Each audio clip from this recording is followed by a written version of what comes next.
Vamos a hablar del ciclo celular. El ciclo celular o ciclo vital de una célula es el periodo de tiempo que transcurre desde que una célula nace de otra ya existente hasta que vuelve a dividirse en dos células hijas o muere. Se divide en dos fases. La interfase es un periodo de crecimiento celular que a su vez se subdivide en G1, S y G2, periodo mucho más largo, más extenso, y la división celular o fase M, que a su vez pues, se divide en mitosis o cariocinesis, que es la división del núcleo, y la citocinesis, que es la división del citoplasma. La interfase es el periodo de tiempo entre dos divisiones sucesivas, ocupa la mayor parte del tiempo del ciclo celular. La actividad metabólica es muy alta, es un periodo de crecimiento celular en sí. La célula aumenta de tamaño y duplica el material genético. Es la interfase. O sea, se está preparando para después esta fase, que fase es de división o mitosis, donde se van a formar dos células hijas. Es una gran fase de preparación, la interfase. Bueno, fase 1 es la primera fase de crecimiento, de intensa actividad biosintética. La célula aumenta de tamaño, gran aumento de tamaño celular. Se sintetizan ARN y proteínas, transcripción y traducción. El ARN en el núcleo y las proteínas en el citoplasma. En las células que no entran en mitosis, esta fase es permanente, se llama G0. Es un estado de reposo o quiescencia. Estado propio de células diferenciadas que entran en quiescencia, como por ejemplo los glóbulos rojos o las neuronas, o las que van a morir, la apoptosis. Acá hay un punto de control, punto de restricción o punto R, que decide si la célula entra en fase S o no. Por lo tanto, un punto de no retorno. La célula comprueba si las condiciones externas e internas son buenas y decide si continuar o no con el ciclo celular. Esto sería entonces el esquemita. Acá comienza el ciclo. La célula se agranda y fabrica nuevas proteínas, fase G1. Fase G0, bueno, las células se detienen, ciertas células que entran en quiescencia. Y acá tenemos el punto de control, punto R, punto de no retorno. La célula acá decide si pasa o no a la siguiente fase. Bueno, la fase S es la fase de síntesis, por eso fase S, o duplicación del ADN. Se produce la duplicación del ADN y aparecen dos fibras de ADN idénticas que están replegadas, compactadas, empaquetadas sobre sí mismas, denominadas cromátides. Las cromátides idénticas, hermanas, se unen por un centrómero y forman un cromosoma, como ya vimos. Cada cromátide hermana no se considera en esta situación un cromosoma en sí mismo, sino parte de un cromosoma que provisionalmente va a tener dos cromátides. Había cromosoma que tenía dos cromátides, que era un cromosoma metafásico, y otro cromosoma anafásico que tenía uno solo. Bueno, ese sería un cromosoma metafásico, que tiene dos cromátides. También hay síntesis de histonas y duplicación de los centrosomas.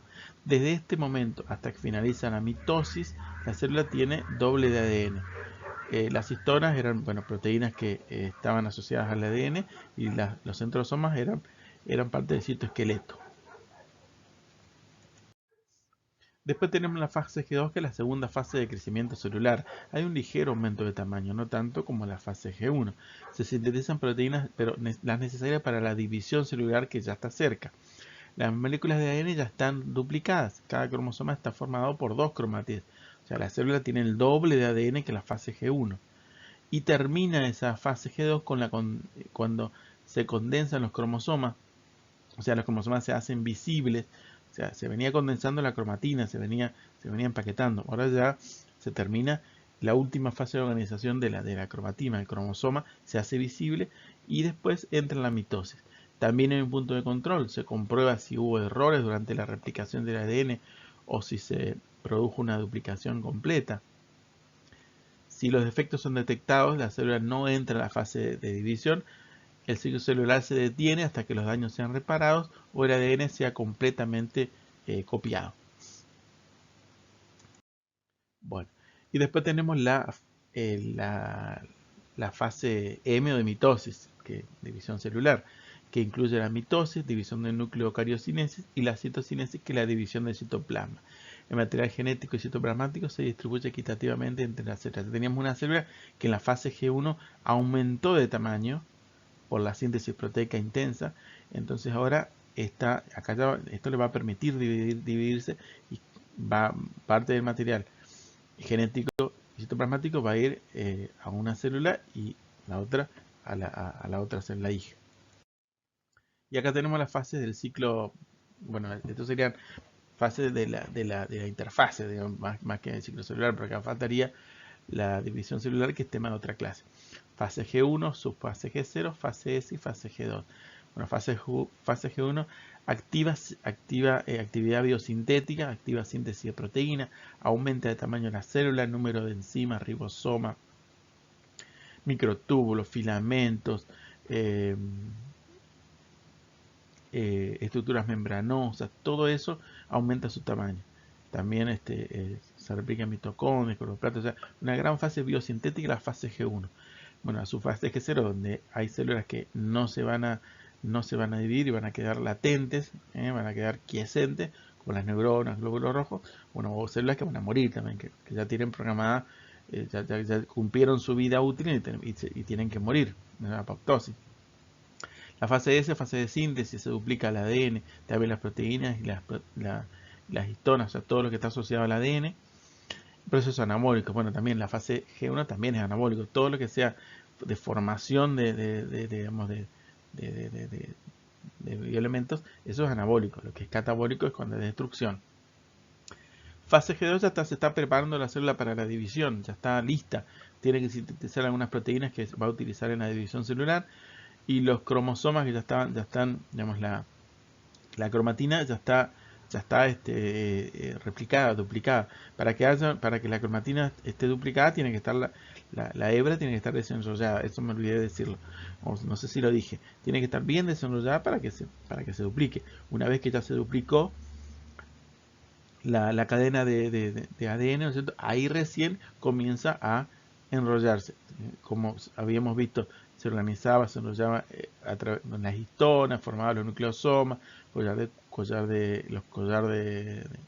cuenta de un collar, el solenoide, o sea, se comenzaba a paquetar. Una vez ya que está el ADN duplicado, replicado, antes no. Entonces, se enrollan y compactan los cromosomas.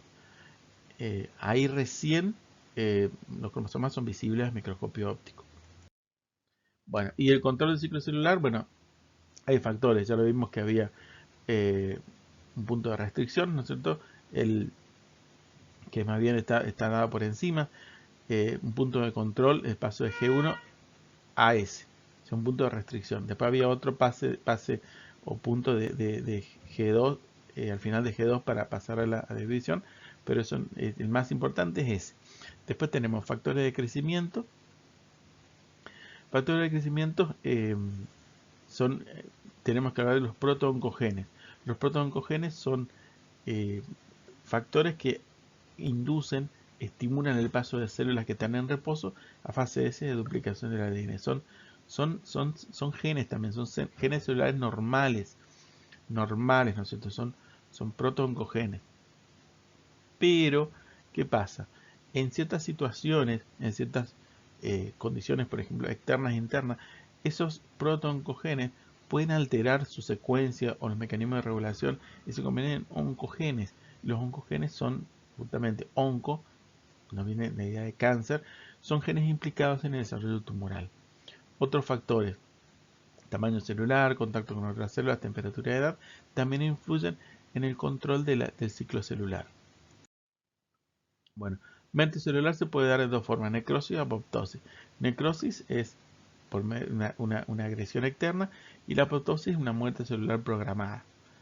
Entonces, la necrosis, la célula sufre un daño grave, no se puede mantener la integridad de la membrana citoplasmática, hay escape de elementos citoplasmáticos, desnaturalización de las proteínas por autólisis o por enzimas líticas de leucocitos vecinos.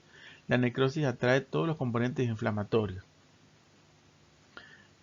Entonces hay destrucción de la membrana. Entonces, justamente la función de la membrana plasmática era que separaba a la célula de ese entorno, le daba identidad propia a la célula. Al romperse la membrana plasmática, claro, se desparraman todos los componentes celulares por el medio extracelular. Y ahí, bueno, las enzimas se hacen la fiesta, las enzimas de los leucocitos son los blancos, son células que intervienen en procesos inflamatorios. Bueno, ahí destruyen todo, ahí hay destrucción celular. Entonces, todos esos cambios condenan a la célula a perder su función específica y quedan restos celulares que serán fagocitados por los macrófagos, que también son células que después vamos a ver dentro de los glóbulos blancos. Bueno, entonces necrosis, una agresión. Necrosis externo, algo externo que ataca a la célula. Y después tenemos la apoptosis, que es la muerte celular programada. Es una muerte que está regulada genéticamente. Es parte integral del desarrollo de los tejidos. O sea, todo tejido nace, crece y muere. O sea, una persona misma que nace, crece y muere, bueno, los tejidos también. Y las células también tienen digamos, una vida. Es un mecanismo fisiológico normal de la muerte celular. Se da tanto en el desarrollo embrionario como en la etapa adulta. Tras un número limitado de divisiones, las células mueren para mantener buen funcionamiento del organismo. O sea, llega un momento que esa célula sufrió muchas divisiones, mucho desgaste, y entonces sí o sí tiene que dar lugar a otra célula nueva. ¿Para qué? Para que el organismo funcione bien. Porque si no vamos a tener un organismo envejecido prematuramente si la célula no se renueva.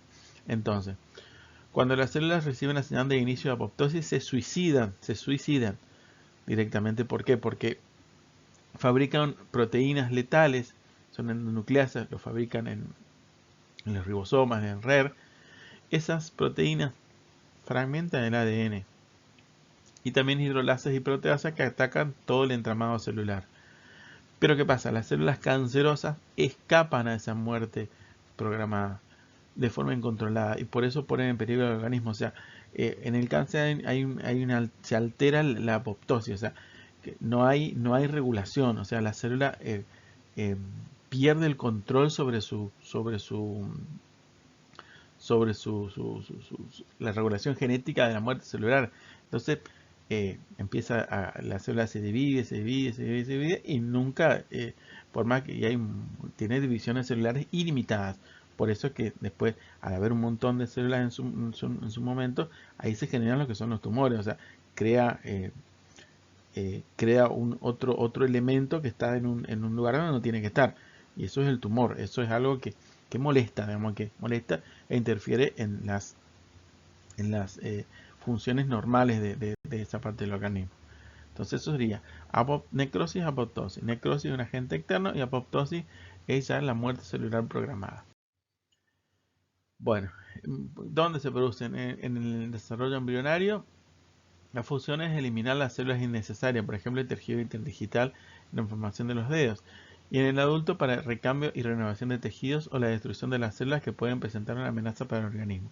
Ejemplo claro, la piel. La piel sufre un recambio celular intenso por el desgaste, o sea, está sometido a desgaste externo muy importante. Entonces, las células, nosotros perdemos células de la piel todos los días, nos damos cuenta, por supuesto, pero esas células se van renovando y entran en un estado de apoptosis, mueren. En el caso de las células se reemplazan por queratina, pero tienen un recambio que requiere que esa célula primero muera y después, bueno, después se termina degradando. Y bueno, entonces, última diapositiva, la apoptosis o muerte celular programada también implica varios cambios en la célula. La célula se arruga por pérdida de agua y se desprende de las células adyacentes. Los organelas pierden su estructura y la cromatina se condensa. El núcleo se fragmenta y la célula queda reducida a cuerpos apoptóticos o fragmentos celulares. Y esos cuerpos apoptóticos son fagocitados por macrófagos o por células vecinas sin que el contenido celular salga al exterior, evitando la inflamación y el daño tisular propio de la necrosis. O sea, todo queda entre puertas, o sea, la célula se destruye y los macrófagos y otras células vecinas producen la fagocitosis y eso después se termina reutilizando todos esos elementos que salen de esa célula. Entonces sería la apoptosis. Ahí, y esta entonces sería esta es la última. Y entonces la interfase, para repasar, tenemos la fase G1, ¿no es cierto? La fase S y la fase G2. Entonces, y la fase G0 que sería la fase de quiesencia. Entonces acá estaría en la fase S la duplicación del ADN. Creo que eso es todo.